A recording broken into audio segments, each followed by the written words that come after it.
ایک دفعہ کا ذکر ہے کہ کسی دور دراز ملک میں علی بابا نام کا ایک غریب لکڑی کاٹنے والا رہتا تھا۔ علی بابا ایک مہربان اور فیاض آدمی تھا، لیکن وہ بہت غریب تھا اور اسے اپنے کھانے کے لیے لمبی اور محنت کرنی پڑتی تھی۔ ایک دن جنگل میں لکڑیاں کاٹتے ہوئے علی بابا کو ایک غار نظر آیا۔ اس نے غار کو تلاش کرنے کا فیصلہ کیا اور پایا کہ یہ خزانہ سونا، چاندی، قیمتی پتھروں اور ہر قسم کی دولت سے بھرا ہوا ہے جو اس کے خوابوں سے باہر ہے۔ علی بابا یہ دیکھ کر دنگ رہ گیا۔ اس سے پہلے اس نے اپنی پوری زندگی میں اتنی دولت کبھی نہیں دیکھی تھی، لیکن علی بابا ایک ایماندار آدمی تھا اور خزانہ چرانا نہیں چاہتا تھا۔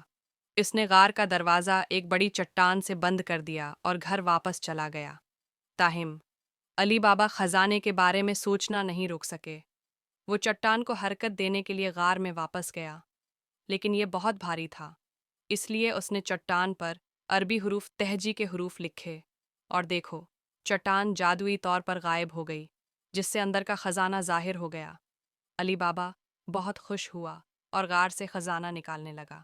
اچانک اس نے قدموں کی آواز سنی اور پیچھے مڑ کر دیکھا کہ 40 مسلح افراد اس کی طرف بھاگ رہے ہیں۔ علی بابا جلدی سے ایک جھاڑی میں چھپ گیا اور 40 چور اس کے پیچھے سے بھاگے۔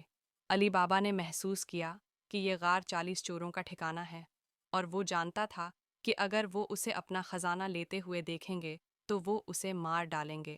چنانچہ علی بابا نے ایک منصوبہ بنایا۔ اس نے راہگیر ہونے کا بہانہ کیا اور آہستہ آہستہ چل دیا۔ چوروں کے سردار نے علی بابا کو دیکھا اور واپس بلایا۔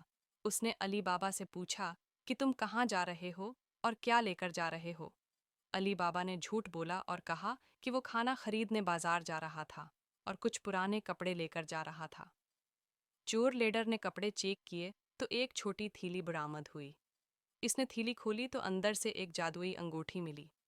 چوروں کے سردار نے انگوٹھی پہنائی اور پوشیدہ ہو گیا۔ باقی سب چور اپنے لیڈر کو پوشیدہ دیکھ کر بہت خوش ہوئے اور وہ سب اس کے دوست بن گئے۔ وہ سب اکٹھے غار میں گئے اور چھپ گئے۔ علی بابا کو خزانہ جاتا دیکھ کر دکھ ہوا، لیکن وہ جانتا تھا کہ وہ 40 چوروں کا مقابلہ نہیں کر سکتا، اس لیے اس نے انہیں جانے دیا۔ لیکن علی بابا خزانہ واپس حاصل کرنے کے لیے پرعزم تھا، اس لیے وہ چوروں کے پیچھے ان کے ٹھکانے تک گیا۔ جب علی بابا غار میں پہنچے تو اس نے دوبارہ چٹان پر عربی حروف لکھے، اور جب چٹان غائب ہو گئی تو وہ خزانہ نکال کر بھاگ گیا۔ 40 چور اپنا خزانہ غائب دیکھ کر حیران رہ گئے اور علی بابا کو ڈھونڈنے لگے۔ علی بابا دوڑتا رہا یہاں تک کہ ایک دریا تک پہنچ گیا۔ وہ تھکا ہوا اور پیاسا تھا، اس لیے اس نے اپنے خزانے کا تھیلا اتارا اور پانی پیا۔ اسی وقت ایک چور وہاں پہنچا اور اس نے علی بابا کو تھیلے سے شراب پیتے دیکھا۔ چور بہت غصے میں تھا اور علی بابا کو ریسلنگ کے مقابلے کا للکارا۔ علی بابا نے چیلنج قبول کیا اور چور کو آسانی سے شکست دے دی۔ علی بابا نے اپنا سفر جاری رکھا اور آخرکار اسے خزانے کے ساتھ واپس اپنے گھر پہنچا دیا۔ اس دن سے علی بابا غریب لکڑہارے نہیں رہے۔ اب وہ ایک امیر آدمی تھا جو ایک محل میں رہتا تھا اور اس کے پاس وہ تمام سونا اور چاندی تھا جس کی اسے کبھی ضرورت تھی۔ آخر ٹربوسکرائب .ai کے ذریعے نقل کیا گیا ہے۔ اس پیغام کو ہٹانے کے لیے لامحدود رہیں۔